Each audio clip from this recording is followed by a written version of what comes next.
चलिए इस वीडियो को देखते हैं। मशरिक़ वस्ता के दो अहम तरीन देश आपस में लड़ पड़े हैं और ये ख़बर आलम इस्लाम के लिए बेहद अफसोसनाक है।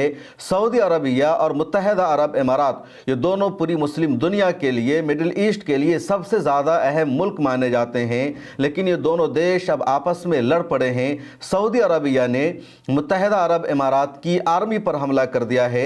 सऊदी अरबिया ने मुत्तहदा अरब इमारात के इस इक़दाम को रेड लाइन बता दिया है, नेशनल सिक्योरिटी के लिए ख़तरा बता दिया है।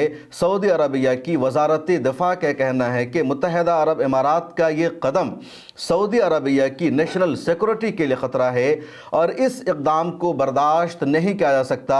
इसलिए सऊदी अरबिया की आर्मी ने मुत्तहदा अरब इमारात की आर्मी पर हमला किया है। ये हमला यमन में हुआ है और यमन को लेकर के दोनों मुल्क अब आपस में लड़ पड़े हैं। सऊदी अरबिया और मुत्तहदा अरब इमारात मशरिक़ वस्ता और मिडिल ईस्ट के अहम तरीन मुल्क माने जाते हैं। दोनों की खारजा पॉलिसी कभी एक ज़माना में एक होती थी।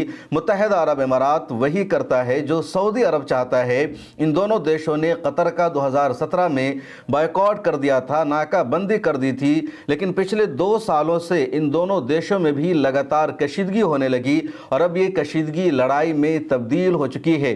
दोनों ने एक दूसरे पर हमला करना शुरू कर दिया है और इस लड़ाई का पूरा पस मंजर क्या है, बैकग्राउंड क्या है, उसको जानने के लिए यमन की तारीख को और यमन का जो मौजूदा तनाज़ो है उसको समझना होगा, क्योंकि ख़बर बहुत बड़ी है कि मुत्तहदा अरब इमारात जो इन दोनों दुनिया भर के बिज़नेस का सेंटर बना हुआ है, दुनिया भर के विजिटर्स का मरकज़ बना हुआ है, उधर सऊदी अरबिया जो आलमी इस्लाम का मरकज़ है, जहाँ हमारा खाना काबा है, जहाँ मस्जिद नबवी है, दुनिया भर के लाखों मुसलमान हर महीने वहाँ पहुँचते हैं। अब वो एक नई जंग में दाखिल होने जा रहा है, इसलिए इस पूरे वाक़या को समझना ज़रूरी है। यमन का जो पूरा इलाका है, यमन एक तारीख़ी मुल्क है और यमन का ज़्यादातर इलाका सऊदी अरबिया से मिलता है, उसके बाद समंदर है, फिर उधर मुत्तहदा अरब इमारात है, दूसरे ममालिक है और यमन पिछले कई सालों से खाना जंगी का शिकार है, ख़ासतौर पर 2015 से। 2015 में वहाँ जो मरकज़ी हुकूमत थी उसका ख़ात्मा हो गया और हौसियों ने वहाँ हुकूमत अपनी बना ली, सना के इलाके में राजधानी पर कब्ज़ा कर लिया और 2015 के बाद से ही यमन टुकड़ों में तकसीम हो गया। कई तरह की हुकूमत यमन में बन गई। अब यमन का जो मौजूदा सियासी ढांचा है उसको आप समझ सकते हैं। अपनी स्क्रीन पर एक नक्शा भी देख लीजिए। यमन का जो सबसे बड़ा इलाका है, जिसको नॉर्थ यमन और वेस्ट यमन का इलाका आप कह सकते हैं, जिसकी सरहदें सऊदी अरब से मिली हुई है या रेड सी से मिली हुई है, ये वही रेड सी है जो जद्दा तक पहुंचता है। तो ये जो पूरा इलाका है जहां का तारीख़ी शहर सना है, इस पूरे इलाका पर हौसियों का कंट्रोल है और हौसियों की यहाँ साल 2015 से हुकूमत है। जब हौसियों ने यहाँ पर हुकूमत बना ली तो यमन का एक दूसरा इलाका बचता है जो अदन का इलाका कहलाता है, जो खलीज अदन से मिला हुआ है। उस इलाका पर जो उस वक्त की हुकूमत थी उसने अपना कंट्रोल संभाल लिया, यानी अब्द रब्बी की जो हुकूमत थी वो हुकूमत सना से ख़त्म हो गई, लेकिन इन लोगों ने अदन में जा कर के अपना सेंटर बनाया, वहाँ से हुकूमत के निज़ाम को चलाना शुरू किया और पूरी दुनिया ने उसी को तस्लीम भी किया।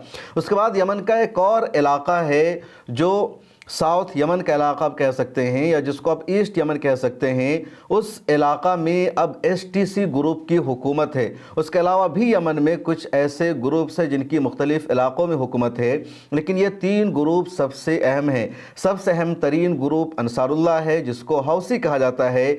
इनकी यमन के नॉर्थ और वेस्ट वाले इलाका में हुकूमत है और यमन का ये सबसे बड़ा इलाका माना जाता है। अंसारुल्लाह को ही हौसी कहा जाता है और इस ग्रुप को ईरान की मुकम्मल तौर पर हिमायत मिलती है। उसके बाद यमन में एक दूसरा ग्रुप है जिसको प्रेसिडेंटल लीडरशिप काउंसिल कहा जाता है या उर्दू में कह लीजिए सदारती क़यादत काउंसिल। तो जो प्रेसिडेंटल लीडरशिप काउंसिल ग्रुप है इसकी हुकूमत अदन के इलाके में है और आलमी तौर पर यही ग्रुप तस्लीम शुदा है। इसी को दुनिया भर ने रिकगनाइज कर रखा है। हौसियों की हुकूमत को रिकगनाइज अभी तक नहीं किया गया। उसके बाद जब ये ग्रुप जो अदन में है, जिसको आलमी तौर पर तस्लीम शुदा है, ये ग्रुप हौसियों से जंग लड़ रहा था और जंग लड़ने में इस ग्रुप को जिस दूसरे ग्रुप की हिमायत हासिल थी उसका नाम है साउथर्न ट्रांजिशनल काउंसिल, जिसको STC कहा जाता है। तो southern transitional council presidential leadership council को सपोर्ट कर रहा था, लेकिन पिछले 2 सालों से इस ग्रुप ने عالمی طور پر تسلیم شدہ گروپ کو سپورٹ کرنا بند کر دیا۔ اس نے اپنا خود مختار علاقہ قائم کر لیا اور پچھلے دنوں اس گروپ نے اعلان کیا کہ